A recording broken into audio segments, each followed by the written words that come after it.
Kitchen preparing our chikomando Ugandan food today.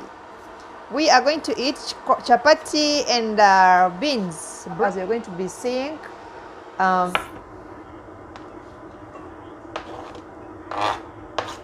These are our beans.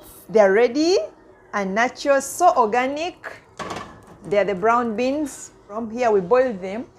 How were they made to reach here? You know, they are very hard. So we soak them in water because they are so hard. If you don't soak it, it will take more hours to get ready. And definitely, it also consumes a lot of gas if you use gas or electricity. And maybe for those that are back home in Africa, it takes a lot of charcoal. So back home, we normally use charcoal to prepare such. So these are the vegetables we are going to use today: coriander, tomatoes, and all the rest. Carrots, onions, green pepper, the grated garlic, and some little ginger and carrots already. Finished. Our pan is already on fire, heating up. These are the beans that are also ready for the preparation so that we can have our chikomando well prepared. So now we are going to use our cooking oil, all the sunflower oil, cooking oil. I don't know how much cooking oil you prefer to use. For my case, we use little cooking oil because we don't want it to be so oily.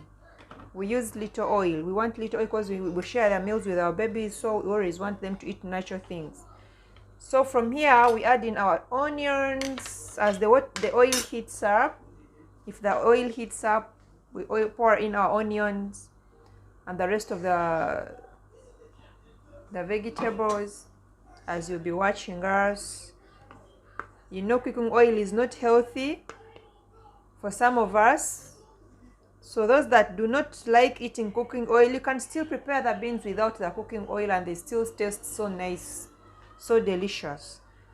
Yeah, but for some of us who are kind of addicted to this cooking oil, we find ourselves putting it or using it.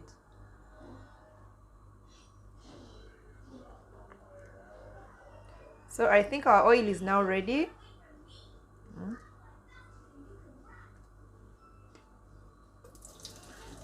Yes, our oil is ready. Sorry.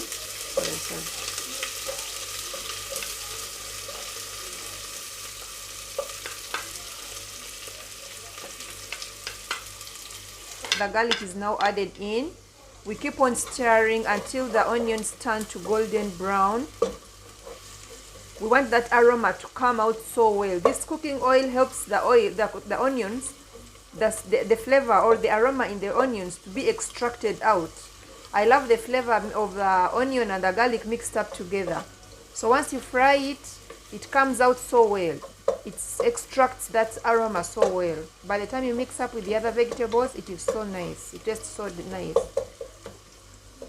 So as you can see, our onions and the garlic are turning to golden brown. Please don't burn them up. They just turn to golden brown, and then that's when you add in the rest of the vegetables, the soft vegetables.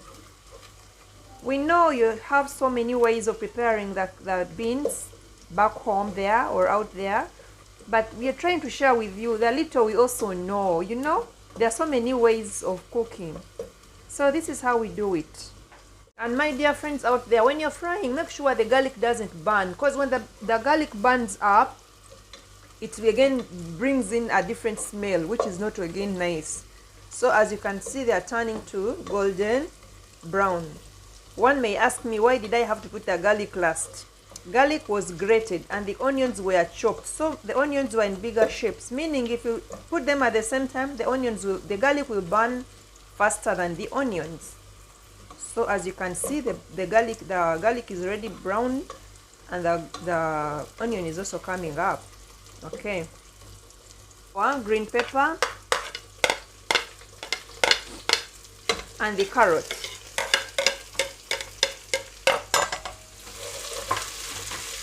Remember, now the pan has heat up. It has had enough heat, so it's much hotter.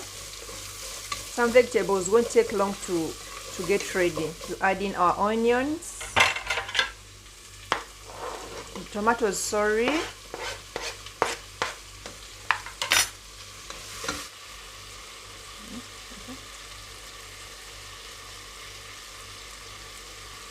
For the salt, you have to put something that is of your choice, your taste preference. There are people who love salty food. There are those that don't love a lot of salt in their food. So ours is just moderate because we're going to share it with our little daughter. Hope that will be enough for now. Then we also love to use this bay leaf. It also brings a nice aroma in the food. This is the bay leaf. It's also nice for the taste or the aroma in the food.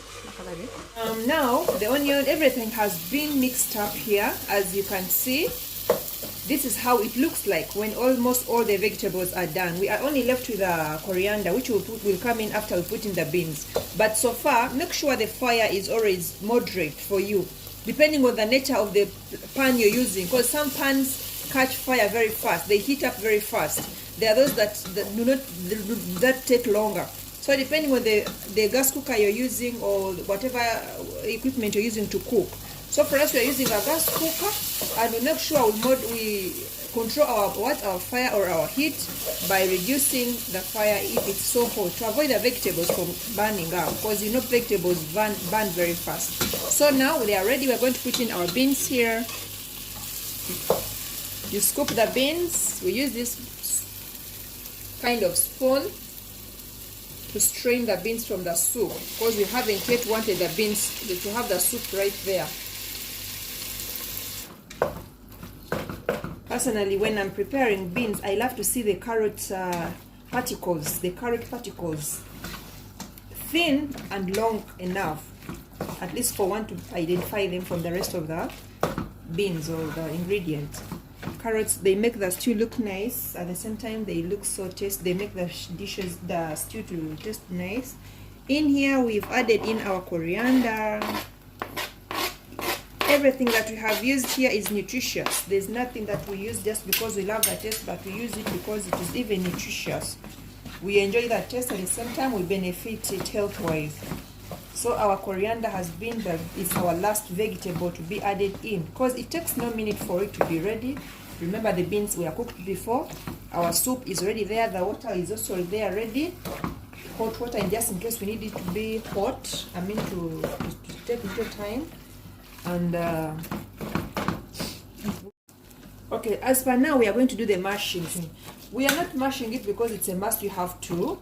It depends on how you want your stew to look like. There are those that love to eat whole beans. There are those that love to eat it when they are a bit mushy. We don't over mash it though. We mash it a little bit. Yeah. We have this coconut milk powder. As you can see, these are just like 2 tablespoons.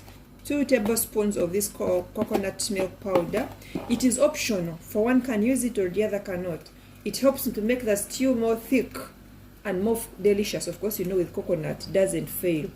Yeah, as you can see, this is a coconut milk powder being mixed up with water to make a very good solution to pour in our beans before we pour in our final beans. This is how our solution looks like. We are going to add it in our beans. And then you stir as usual. By this point, the fire should be very, very low to avoid the beans from burning, since they are not yet souped up enough. We haven't put in water. At this point, this is how the beans look like with the coconut milk powder being put in. This is how it looks like. I think you can see how nice it looks like, and definitely it's gonna taste so delicious. How I wish you guys were here to share with us. This looks so yummy. Imagine it, you using this with a chapati, some bit of the soup in there.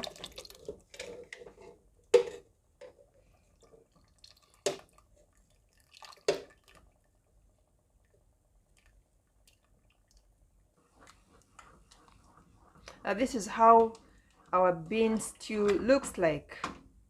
So we're adding in more water here. You keep on stirring. You stir as you pour in, pour in water. You keep on stirring to feel how thick it is or light it is. Remember, these are beans, and beans got a lot of proteins. Once it boils a lot, it will definitely it will thicken up. Just like when it cools down, beans, when they cool down, they will definitely have to thicken up. So at this point, we believe this is the last stage of our bean preparation, and we believe you have learned a lot. So this is our last part of the bean preparation. Finally, you can taste here. At this point, you can taste the salt and see. How do you taste your salt? You just do this on your palm and lick. If it's enough, I feel I need to put in some little salt. This is the point you have to add in the salt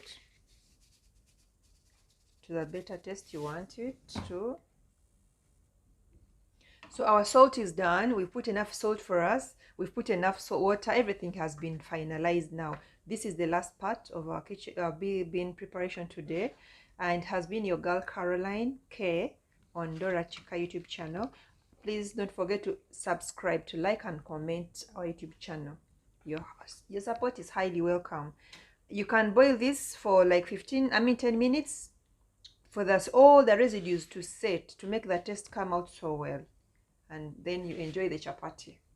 So thank you so much for watching, guys. Keep watching. Thank you.